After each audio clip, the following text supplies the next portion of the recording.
এটা হচ্ছে একটা আইফোন অ্যান্ড এটা হচ্ছে একটা অ্যান্ড্রয়েড।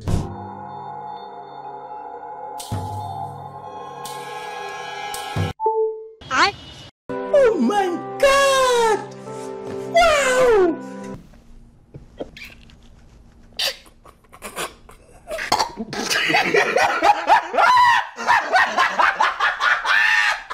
যদি আমি বলি বিপদের সময় অ্যান্ড্রয়েড অ্যাপেলকে সাহায্য করতেছে কিভাবে?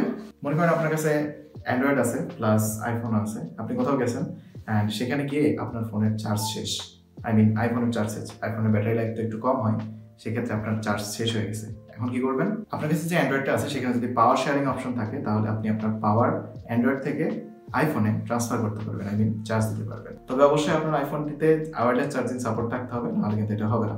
এবং আপনি যে অ্যান্ড্রয়েড ডিভাইসটা ইউজ করতেছেন সেখানে অবশ্যই পাওয়ার শেয়ারিং অপশন এবং এনএফসি থাকতে হবে, তাহলে আপনি এটা করতে পারবেন। এন্ড আমি এখানে যে ডিভাইসগুলো ইউজ করতেছি, একটা হচ্ছে আইফোন 10s অ্যান্ড আরেকটা হচ্ছে মোটরোলা এজ 50 প্রো। এটা যদি আপনি করতে চান, আপনার আইফোনে কিচ্ছু করা লাগবে না, আইফোনে জাস্ট ওয়্যারলেস চার্জিং সাপোর্টেড থাকতে হবে। যা করতে হবে সেটা হচ্ছে অ্যান্ড্রয়েডে। বাই দ্য ওয়ে, আপনি যদি আমার চ্যানেলে নতুন হয়ে থাকেন আর যদি আমার কন্টেন্টগুলো যদি ভ্যালুয়েবল মনে হয়, তাহলে আপনারা একটা সাবস্ক্রাইব করে দিতে পারেন, কারণ এটাতে আপনার কোনো টাকা খরচ হচ্ছে না। বাট আমি একটু মোটিভেশন পাচ্ছি যে আরো ভালো কন্টেন্ট বা আরো ভ্যালুয়েবল কন্টেন্ট আমি আপনাদের জন্য তৈরি করব। সো ইয়া, গো, ফ্রি তো করে দেন, সমস্যা কি। আমি যে ডিভাইসটা ইউজ করতেছি এটা হচ্ছে Motorola age 50 pro.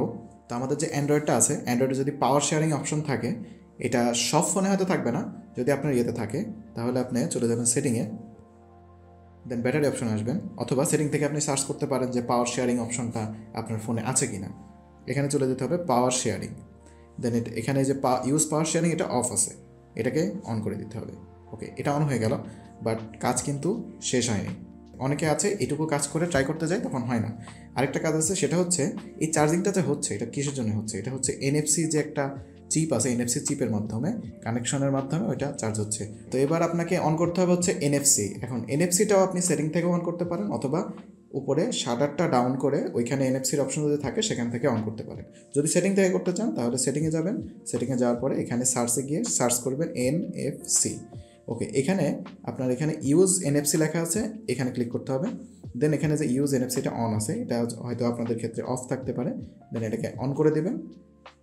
Okay, NFC on হয়ে গেছে। এটা হচ্ছে সেটিংয়ের ভিতরের অপশন, বাট এখান থেকে মনে করেন অন নাই, তাহলে আমি এখানে শাটারটা ডাউন করব, দেন এদিকে যাব, যাওয়ার পরে এই যেখানে আমার এখানে এনএফসি অপশন আছে, এনএফসির এখানে প্রেস করে দেব। ওকে, এনএফসি অন হয়ে গেছে। এখানেও আমার পাওয়ার শেয়ারিং অপশন আছে, মানে আমি তো সেটিং থেকেও করতে পারি, এখান থেকেও করতে পারি। এখানে শর্টকাট দেওয়া আছে, সেটিংয়ে মানে একটু ভিতরে যেতে হয়, এটা একটু ঝামেলা।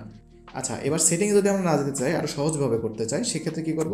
শাটারটা নিচে নিয়ে আসবো, এখান থেকে খুঁজবো প্রথমে এনএফসি। এখানে যে এনএফসি অন আছে, যদি আপনাদের অফ থাকে তাহলে এটা অন করে দিবেন। দেন এনএফসি অন হওয়ার পরে এখানে পাওয়ার শেয়ারিং অপশন আছে, এটা যদি অন থাকে তাহলে হবে, না হলে হবে না। দেন এখানে পাওয়ার শেয়ারিং অপশনটাও অন করে দিবেন। এই দুইটা জিনিস অন করে দেন আপনি আপনার ফোনটা যদি এর সাথে লাগান তাহলে কিন্তু চার্জ হবে। এই দুইটার একটাও যদি অফ থাকে চার্জ কিন্তু হবে না। তো এখন আমি একটু চেক করি যে চার্জটা হয় কিনা। আমি আমার আইফোনটা এখানে রাখি,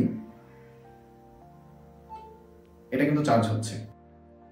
আরেকটা বিষয়, এখানে অনেকে প্রশ্ন করতে পারেন যে ভাইয়া আপনি তো এটা করছেন, এটা তো ব্যাকপার্ট খুলে করছেন, ব্যাকপার্ট খুলেই কি হবে না ব্যাকপার্ট লাগায়ও হবে? এটা ব্যাকপার্ট লাগানো অবস্থায়ও হবে। কিভাবে? এটা আমি একবার জাস্ট ব্যাকপার্টটা লাগাই, জাস্ট আপনাদের দেখাই দিই। এখন কিন্তু এটাতেও ব্যাকপার্ট লাগানো, এটাতেও ব্যাকপার্ট লাগানো। তো এখন যদি এটার সাথে আমি এটা দিই, চার্জ কিন্তু হচ্ছে। তবে একটা জিনিস মাথায় রাখবেন, ব্যাকপার্ট দেওয়ার পরে হয়তো চার্জারটা কানেক্ট হতে একটু মানে 1-2 সেকেন্ড একটু এদিক ওদিক হতে পারে। সো এটা সমস্যা না, বাট ব্যাকপার্ট সহও হবে, ব্যাকপার্ট ভালো হবে। So that's it.